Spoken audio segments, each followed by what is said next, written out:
নমস্কাৰ সকলোকে স্বাগতম জনাইছো আসাম কেৰিয়াৰ পইণ্ট ইউটিউব চেনেলৰ অন্য এটা নতুন ভিডিঅ লৈ বন্ধুসকল আজিৰ এই ভিডিঅ'টিত আমি আপোনালোকৰ আগন্তুক অনুষ্ঠিত হ'ব লগা এডিআৰই গ্ৰেড 3 আৰু গ্ৰেড 4 পৰীক্ষাৰ বাবে প্ৰয়োজন হোৱাকৈ এখন নতুন মডেল পেপাৰ লৈছো বন্ধুসকল এই মডেল পেপাৰখনত আমি টোটাল 40টা কোৱেশ্চন ডিসকাস কৰিম এই 40টা কোৱেশ্চনত প্ৰতিটোতে 1 নম্বৰ হৈ থাকিব আৰু আপোনালোকে কিমান নম্বৰ পাইছে 40 নম্বৰ ভিতৰত হেকত কমেন্ট কৰি জনাই দিব তো বলক এতিয়া আমি প্ৰশ্নসমূহ আলোচনা কৰো আজি ভিডিঅ'ৰ প্ৰথম প্ৰশ্নটো হৈছে কামাখ্যাত নৰবলি দিয়া প্ৰথা কোনগৰাকী আহোম ৰজাৰ দিনত অন্ত পৰে বন্ধুসকল আপোনালোকে যদি কোনো প্ৰশ্নৰ উত্তৰ আগতীয়াকৈ জানে তেনেহলে ভিডিঅ'টো পোষ্ট কৰি আপোনালোকে কমেন্টত লিখি জনাবলৈ নাপাহৰিব যাতে আমি গম পাওঁ আপোনালোকৰ প্ৰিপাৰেচনটো কেনে ধৰণৰ চলি আছে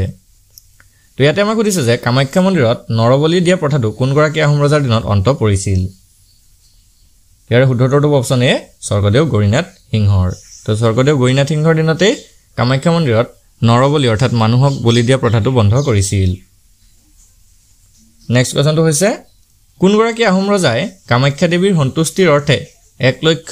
পশুপক্ষীৰ বলি আগবঢ়াইছিল ইয়াৰ শুদ্ধটো অপচন এ গৰিনাথ সিংহ তো আহোম স্বৰ্গদেউ গৰিনাথ সিংহই কামাখ্যা মন্দিৰত নৰবলি প্ৰথাটো বন্ধ কৰাইছিল আৰু তেওঁ কামাখ্যা দেৱীৰ সন্তুষ্টিৰ অৰ্থে 1 লক্ষ পশুপক্ষীৰ বলি আগবঢ়াইছিল নেক্সট কোৱেশ্চনটো হৈছে আহোম স্বৰ্গদেউ ৰুদ্ৰসিংহৰ দিনত গীত গোবিন্দ নামৰ অনুদিত গ্ৰন্থখন কোনগৰাকী কবিয়ে লিখিছিল শুদ্ধটো অপচন বি কবিৰাজ চক্ৰৱৰ্তীয়ে নেক্সট কোৱেশ্চনটো হৈছে গজেন্দ্ৰ চিন্তামণি নামৰ গ্ৰন্থৰ আধাৰত কোনে হস্তি বিজ্ঞান নামৰ হাতী বিষয়ক চিকিৎসা বিজ্ঞানৰ গ্ৰন্থ এখনি ৰচনা কৰিছিল ইয়াৰ শুদ্ধটো অপচন এ হুকুমাৰ বৰকাইত তো মনত ৰাখি থব হস্তি বিজ্ঞান নামৰ গ্ৰন্থখন হুকুমাৰ বৰকাইতে ৰচনা কৰিছিল আৰু তেওঁ কোনখন গ্ৰন্থৰ আধাৰত ৰচনা কৰিছিল হেখন হ'ব গজেন্দ্ৰ চিন্তামণি নেক্সট কোৱেশ্চন কোনগৰাকী কবি সাহিত্যিকে সূৰ্য সিদ্ধান্ত নামৰ জ্যোতিৰ্বিজ্ঞান গ্ৰন্থ এখনি ভাস্বতী নামেৰে অসমীয়া ভাষালৈ অনুবাদ কৰিছিল ইয়াৰে শুদ্ধটো অপচন বি কবিৰাজ চক্ৰৱৰ্তী তো কবিৰাজ চক্ৰৱৰ্তীয়ে সূৰ্য সিদ্ধান্ত নামৰ যিখন গ্ৰন্থ আছিল জ্যোতিৰ্বিজ্ঞানমূলক গ্ৰন্থ আছিল হেখনক ভাস্বতী নামেৰে অসমীয়া ভাষালৈ অনুবাদ কৰিছিল নেক্সট কোৱেশ্চন অসমৰ সত্ৰসমূহৰ ভিতৰত আটাইতকৈ ডাঙৰ কীৰ্তন ঘৰ থকা সত্ৰ কোনখন শুদ্ধটো অপচন সি বৰপেটা সত্ৰ তো আটাইতকৈ ডাঙৰ কীৰ্তন ঘৰ থকা সত্ৰখন হৈছে বৰপেটা সত্ৰ নেক্সট কোৱেশ্চন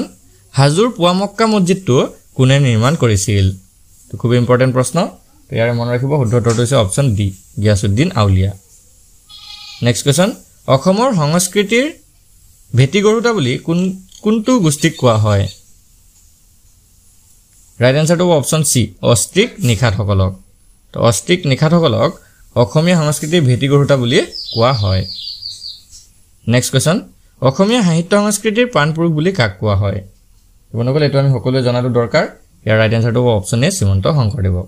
তো শ্ৰীমন্ত শংকৰদেৱকে অসমীয়া সাহিত্য সংস্কৃতিৰ প্ৰাণপুৰুষ বুলি কোৱা হয় নেক্সট কোৱেশ্চন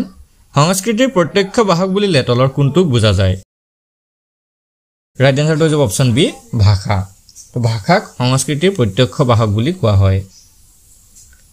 নেক্সট কোৱেশ্চন 11 বৌদ্ধ ধৰ্মৰ মূল আচাৰ নীতিবিলাক প্ৰচাৰৰ অৰ্থে গীতৰ আকাৰত ৰচনা কৰা গীতবোৰক কি বুলি কোৱা হয় শুদ্ধটো অপচন সি চৰ্যা গীত বৌদ্ধ ধৰ্মৰ আচাৰ নীতিবিলাকক প্ৰচাৰৰ অৰ্থে গীতৰ আকাৰত ৰচনা কৰা হৈছিল আৰু সেই গীতবোৰকে চৰ্যা গীত বুলি কোৱা হয় নেক্সট কোৱেশ্চন অসমত হিন্দুস্তানী সংগীতৰ ধাৰা কোনে প্ৰৱৰ্তন কৰিছিল ৰাইট আনসাৰটো অপচন ডি স্বৰ্গদেউ ৰুদ্ৰসিংহই অসমত হিন্দুস্তানী সংগীতৰ ধাৰা স্বৰ্গদেউ ৰুদ্ৰসিংহই প্ৰচলন কৰিছিল নেক্সট কোৱেশ্চন তিৱাসকলে প্ৰতি 5 বছৰৰ মূৰে মূৰে উদযাপন কৰা উৎসৱটোৰ নাম কি খুব ইম্পৰ্টেন্ট প্ৰশ্ন হয় ইয়াৰে শুদ্ধটো অপচন বি ওৱানচাৱা উৎসৱ তো তিৱাসকলে ওৱানচাৱা উৎসৱটো প্ৰতি 5 বছৰৰ মূৰে মূৰে উদযাপন কৰে নেক্সট কোৱেশ্চন ঐতিহাসিক জোনবিল মেলা কেতিয়া অনুষ্ঠিত হয় বন্ধুসকল আমি সকলোৱে জানাটো দৰকাৰ ইয়াৰ উত্তৰটো হ'ব অপচন এ প্ৰতি বছৰ জানুৱাৰী মাহত তো প্ৰতি বছৰ জানুৱাৰী মাহত জোনবিল মেলা অনুষ্ঠিত হয় তো ইয়াৰ এতিয়া আমি আপোনালোকৰ বাবে এটা প্ৰশ্ন ৰাখিছো আপোনালোকে কমেন্টত জনাই দিব যে প্ৰতি বছৰে এই জোনবিল মেলাটো অসমৰ কোনখন জিলাত অনুষ্ঠিত হয় তো আমি চাম কোনে কোনে শুদ্ধ উত্তৰটো কমেন্ট কৰিব পাৰিছে তো এতিয়া আমি নেক্সট কোৱেশ্চনটো চাওঁ হক নেক্সট কোৱেশ্চনটো কি দিছে অসমৰ কোনটো জনগোষ্ঠীয়ে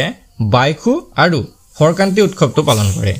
বাইখু আৰু ফৰকান্তি উৎসৱটো কোন জনগোষ্ঠীৰ লোকসকলে পালন কৰে আমাক সুধিছে ৰাইট এনসাৰটো হ'ব অপচন সি ৰাভাসকলে তো ৰাভা জনগোষ্ঠীৰ লোকসকলে বাইকু আৰু ফৰকান্তি উৎসৱটো পালন কৰে বন্ধুসকল ইয়াতে আপোনালোকক এটা ইম্পৰ্টেণ্ট কথা জনাই থওঁ আপোনালোকে যদি এডিআৰই বা আসাম পুলিচৰ বাবে আৰু ভালদৰে প্ৰস্তুতি চলাব বিচাৰে তেন্তে আপোনালোকৰ বাবে খুবেই ইম্পৰ্টেণ্ট কিছুমান পিডিএফ আমি তৈয়াৰ কৰিছো তো এনেকুৱা বহুতো কেণ্ডিডেট আছে যিসকলে দোকানৰ পৰা 400-500 টকা দি কিতাপ কিনিব নোৱাৰে আৰু তেওঁলোকৰ বাবে আমি এই পিডিএফসমূহ তৈয়াৰ কৰিছো তো এডিআৰই পিডিএফটোত আপোনালোকে ইংলিছ আৰু আসামিজ লেংগুৱেজত দুইটাতে আপোনালোকে কোৱেশ্চন আনসাৰসমূহ পাই যাব তো সাবজেক্টসমূহ কি কি আছে চাওক এডিআৰইত আপোনালোকৰ ইংলিছ পাই যাব জেনাৰেল ইংলিছ পাই যাব জেনাৰেল নলেজ অৰ্থাৎ জিকে পাই যাব সায়েন্স পাই যাব social science general maths reasoning current affairs previous year solve paper এই আটাইকেইটা টপিক বা এই আটাইকেইটা সাবজেক্ট আপোনালোকে এডিআৰই পিডিএফটোত পাই যাব আপোনালোকৰ আসাম পুলিচৰ বাবে পিডিএফটোত কেৱল অসমীয়া মাধ্যমত বস্তুসমূহ পাব তো ইয়াতে বিষয়সমূহ কি দিয়া আছে আসাম পুলিচৰ বিষয়সমূহ হৈছে অসম আৰক্ষীৰ হবিশেষ সাধাৰণ গণিত বুধগম্যতা অসমৰ ইতিহাস আৰু সংস্কৃতি ভাৰতৰ ইতিহাস আৰু সংস্কৃতি মানসিক সামৰ্থ্য আৰু দক্ষতা নিৰূপণ সাধাৰণ জ্ঞান সাম্প্ৰতিক ঘটনাৱলী বিগত বৰ্ষৰ প্ৰশ্নকাকতৰ সমাধান তো এই আটাইকেইটা বিষয় আপোনালোকে আসাম পুলিচৰ পিডিএফটোত পাই যাব তো যদি আপোনালোকৰ কাৰোবাৰ এই পিডিএফসমূহ প্ৰয়োজন হয় তো তেনেহলে আপোনালোকৰ স্ক্ৰিনত থকা নাম্বাৰটোত হোৱাটছআপ কৰি আমাৰ পৰা পিডিএফসমূহ লৈ ল'ব পাৰিব নেক্সট কোৱেশ্চন শংকৰদেৱৰ কোনখন গ্ৰন্থক অসমীয়া সমাজৰ ঘাই সম্পদ বুলি কোৱা হয় তো খুবেই ইম্পৰ্টেণ্ট প্ৰশ্ন হয় বন্ধুসকল ইয়াৰ ৰাইট এনসাৰটো আমি সকলোৱে জানো অপচন এ কীৰ্তন ঘোষা তো শংকৰদেৱৰ কীৰ্তন ঘোষা গ্ৰন্থখনক অসমীয়া সমাজৰ ঘাই সম্পদ বুলি কোৱা হয় নেক্সট কোৱেশ্চন নামদাং নদীৰ ওপৰত কোনজন ৰজাই হিলৰ হাকো নিৰ্মাণ কৰিছিল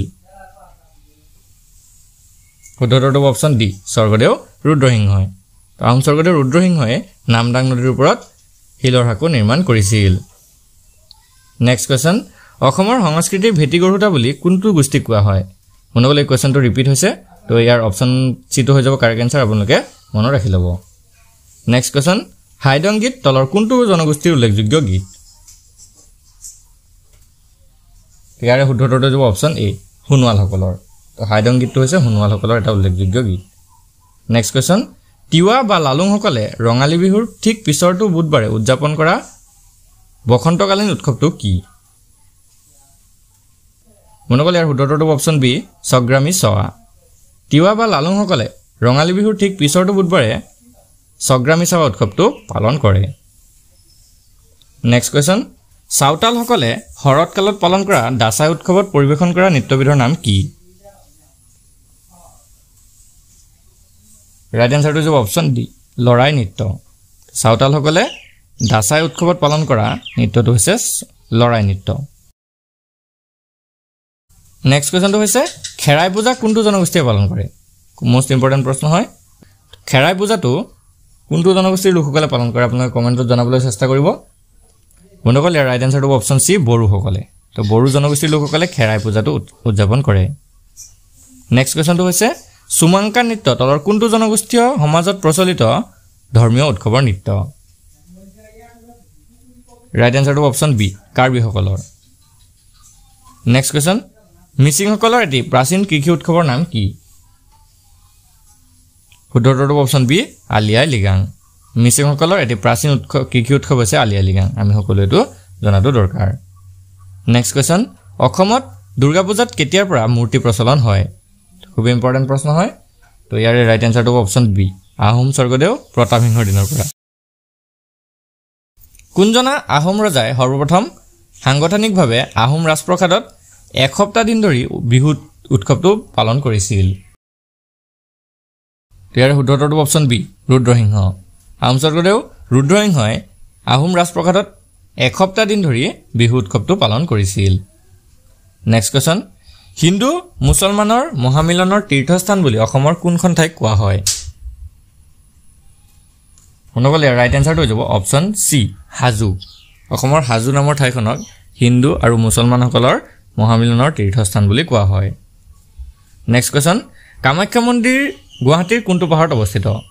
এইটো আমি সকলোৱে জনাটো দৰকাৰ মনগল আপোনালোকে কমেণ্টত এই প্ৰশ্নটোৰ এনসাৰ জনাব ইয়াৰ ৰাইট এনসাৰটো অপচন এ নীলাচল পাহাৰত কামাখ্যা মন্দিৰটো অসমৰ গুৱাহাটীৰ নীলাচল পাহাৰৰ শিখৰত অৱস্থিত নেক্সট কোৱেশ্চনটো হৈছে নৱগ্ৰহ মন্দিৰ কোনটো পাহাৰত অৱস্থিত তো চাওক আমি ইতিমধ্যে পাইছো কামাখ্যা মন্দিৰটো নীলাচল পাহাৰত অৱস্থিত এতিয়া উদিছে নৱগ্ৰহ মন্দিৰটো কোনটো পাহাৰত অৱস্থিত তো ইয়াৰ ৰাইট এনসাৰটো হ'ব অপচন বি চিত্ৰাচল পাহাৰত নেক্সট কোৱেশ্চন ঐতিহাসিক মালিনী থান অসমৰ কোন ঠাইত অৱস্থিত এটো আমি জানিব লাগিব ইয়াৰে শুদ্ধটো অপচন এ ধেমাজিৰ চিলাপথাৰত নেক্সট কোৱেশ্চনটো হৈছে বিশ্বৰ ক্ষুদ্ৰতম নদীদ্বীপ উমানন্দ অৱস্থিত শিৱ মন্দিৰটো কোনে নিৰ্মাণ কৰিছিল তো ইয়াতে এটা ইম্পৰ্টেন্ট কথা মনত ৰাখি থব বিশ্বৰ আটাইতকৈ সৰু অৰ্থাৎ ক্ষুদ্ৰতম নদীদ্বীপটো হৈছে উমানন্দ আৰু এই উমানন্দত শিৱ মন্দিৰটো কোনে নিৰ্মাণ কৰিছিল এতিয়া আমাক সুধিছে তো অপচনসমূহৰ ভিতৰত শুদ্ধটো অপচন এ স্বৰ্গদেউ গদাধৰ সিংহই আহোম স্বৰ্গদেউ গদাধৰ সিংহই উমানন্দত শিৱ মন্দিৰটো নিৰ্মাণ কৰাইছিল নেক্সট কোৱেশ্চনটো হৈছে অসমৰ কোন ঠাইত ঐতিহাসিক মহামায়া থান আছে তো মহামায়া থান অসমৰ কোন ঠাইত অৱস্থিত হেতু সুধিছে আমাক ৰাইট আনসাৰটো অপচন ডি বিলাসীপাৰাত নেক্সট কোৱেশ্চনটো হৈছে ইতিহাস প্ৰসিদ্ধ মহাভৈৰৱ মন্দিৰটো কোনে নিৰ্মাণ কৰাইছিল এটো আমি জানিব লাগিব ইয়াৰ ৰাইট আনসাৰটো অপচন বি বান ৰজাই আৰু এই মহাভৈৰৱ মন্দিৰ শোণিতপুৰ জিলাৰ তেজপুৰত অৱস্থিত নেক্সট কোৱেশ্চনটো হৈছে প্ৰাচীন অসমৰ ভাস্কৰ্য শিল্পৰ উৎকৃষ্ট নিদৰ্শন স্বৰূপ মদন কামদেৱৰ দেৱালয় ক'ত অৱস্থিত শুদ্ধটো অপচন এ বাইহাটা চাৰিআলিত নেক্সট কোৱেশ্চনটো হৈছে পুৰাণ খ্যাত নেতাই ধুবুনীৰ ঘাট অসমৰ কোনখন জিলাত অৱস্থিত কোনগল ইয়াৰ ৰাইট আনসাৰটো অপচন সি ধুবুৰীত তো নেতাই ধুবুনীৰ ঘাটটো ধুবুৰী জিলাত অৱস্থিত পিছৰ প্ৰশ্নটো হৈছে বৈষ্ণৱ সংস্কৃতিৰ প্ৰাণ কেন্দ্ৰ স্বৰূপ বৰপেটা সত্ৰৰ প্ৰতিষ্ঠাপক কোন আছিল ইয়াৰ শুদ্ধটো অপচন বি মাধৱদেৱ শ্ৰী মাধৱদেৱে বৰপেটা সত্ৰ প্ৰতিষ্ঠা কৰিছিল নেক্সট কোৱেশ্চন অসমৰ প্ৰাচীন আৰু ঐতিহ্যমণ্ডিত বিলেশ্বৰ দেৱালয় কোন ঠাইত অৱস্থিত ৰাইট আনসাৰটো হ'ব অপচন ডি নলবাৰীৰ বেলখৰত নেক্সট কোৱেশ্চনটো হৈছে মহাপুৰুষ শংকৰদেৱ মাধৱদেৱ দামোদৰদেৱ হৰিদেৱ আদি ধৰ্মগুৰুসকলৰ পবিত্ৰ মিলনভূমি ৰূপে পৰিচিত সত্ৰখনৰ নাম কি মনগল ইয়াৰ শুদ্ধটো অপচন এ বৰপেটাৰ পাটবাউসী সত্ৰ পিছৰ প্ৰশ্নটো হৈছে ঐতিহ্যমণ্ডিত উগ্ৰতাৰা দেৱালয় মন্দিৰটো কোনজন আহোম ৰজাই নিৰ্মাণ কৰিছিল ৰাইট আনসাৰটো অপচন সি শিৱসিংহই আহোম স্বৰ্গদেউ শিৱসিংহই উগ্ৰতাৰা দেৱালয় মন্দিৰটো নিৰ্মাণ কৰাইছিল মনগল আজি মডেল পেপাৰখনৰ শেষৰ প্ৰশ্নটো হৈছে নীলাচল পাহাৰত উচ্চ শিখৰত অৱস্থিত মন্দিৰটো কি তো যদি আপোনালোকে ইয়াৰ আনসাৰটো জানে কমেন্টত জনাবলৈ চেষ্টা কৰিব ইয়াৰ শুদ্ধটো অপচন এ ভুৱনেশ্বৰী মন্দিৰ নীলাচল পাহাৰৰ উচ্চ শিখৰত অৱস্থিত মন্দিৰটো হৈছে ভুৱনেশ্বৰী মন্দিৰ বনগল আজি মডেল পেপাৰখন আপোনালোকৰ বাবে ইনফৰমেটিভ হলে ভিডিঅটো এটা লাইক কৰি দিব আৰু এনে ধৰণৰ নতুন নতুন ডেইলি ভিডিঅ' পাই থাকিবলৈ আমাৰ চেনেলটো সাবস্ক্ৰাইব কৰি ল'ব আৰু কাষতে থকা বেল আইকনটো দবাই দিব ধন্যবাদ